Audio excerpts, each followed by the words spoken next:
गांव में एक सीधा साधा और ईमानदार व्यक्ति था जिसका नाम था मोहन। वह अपनी मेहनत और सच्चाई के लिए पूरे गांव में जाना जाता था। मोहन का एक छोटा सा खेत था जहां वह अपने परिवार के साथ सादगी से जीवन व्यतीत करता था। हालांकि गांव के लोग उसकी ईमानदारी की सराहना करते थे, लेकिन एक व्यक्ति था जो हमेशा मोहन से ईर्ष्या करता था। रामू।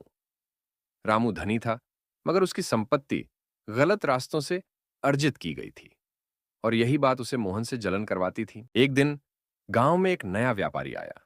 वह पूरे गांव में घूमकर कहने लगा कि उसके पास जादुई मूर्ति है जो जिसके पास होगी उसे अमीर बना देगी। यह खबर जंगल की आग की तरह फैल गई। गांव के कई लोग व्यापारी के पास जाने लगे, लेकिन मूर्ति की कीमत इतनी ज्यादा थी कि कोई उसे खरीदने की हिम्मत नहीं कर पा रहा था। रामू को भी उस मूर्ति के बारे में पता चला। उसकी आंखों में लालच चमक उठा। उसने सोचा, अगर यह मूर्ति मेरे पास हो तो मैं और अमीर हो जाऊंगा। लेकिन एक दिक्कत थी। रामू के पास इतने पैसे नहीं थे कि वह मूर्ति खरीद सके। उसने सोचा कि वह किसी और के जरिए इस मूर्ति को हासिल करेगा। उसी रात उसने एक चाल सोची। वह सीधा मोहन के पास गया और बोला, नेक इंसान हो। मैं जानता हूं कि तुम सच्चे दिल के हो। गांव में आई इस जादुई मूर्ति के बारे में सुना।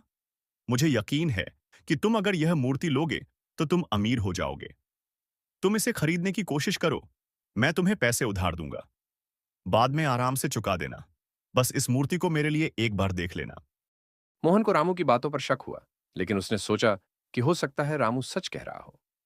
उसने हामी भर दी और अगले दिन व्यापारी से मिलने चला गया। व्यापारी ने जैसे ही मूर्ति दिखाई, मोहन को कुछ अजीब सा महसूस हुआ। मूर्ति चमकदार थी, पर उस पर एक रहस्यमयी आभा थी जो असहज महसूस करवा रही थी। मोहन ने मूर्ति को ध्यान से देखा और व्यापारी से पूछा। क्या आप इस मूर्ति की सच्चाई बता सकते हैं? व्यापारी ने झूठे दावे किए। यह मूर्ति जिसके पास रहेगी उसे असंख्य दौलत मिलेगी। तुम इसे अपने घर ले जाओ और देखते ही देखते तुम्हारा जीवन बदल जाएगा।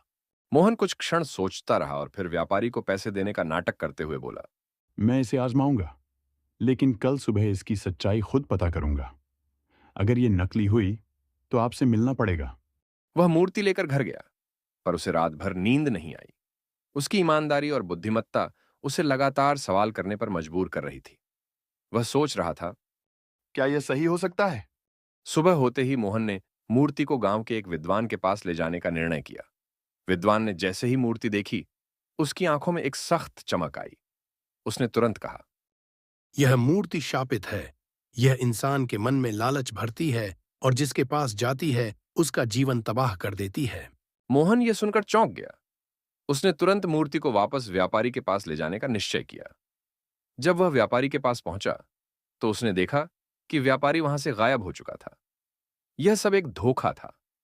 मोहन ने गांव वालों को इकट्ठा किया और उन्हें पूरी कहानी सुनाई। सब लोग हैरान थे कि कैसे एक जादुई मूर्ति के लालच में वे फंस सकते थे। रामू, जो यह सब चुपचाप देख रहा था, शर्म से झुक गया। उसे अपनी गलती का एहसास हो गया कि लालच ने उसकी सोच को कितना दूषित कर दिया था। इस घटना ने पूरे गांव को एक महत्वपूर्ण सबक सिखाया। लालच में आकर कभी सच का पर्दा नहीं गिराना चाहिए। जो चीज असल में आपकी नहीं है, वह कभी आपका जीवन नहीं बदल सकती। और इस तरह मोहन की ईमानदारी ने न केवल उसके परिवार को, बल्कि पूरे गांव को एक गहरे संकट से बचा लिया।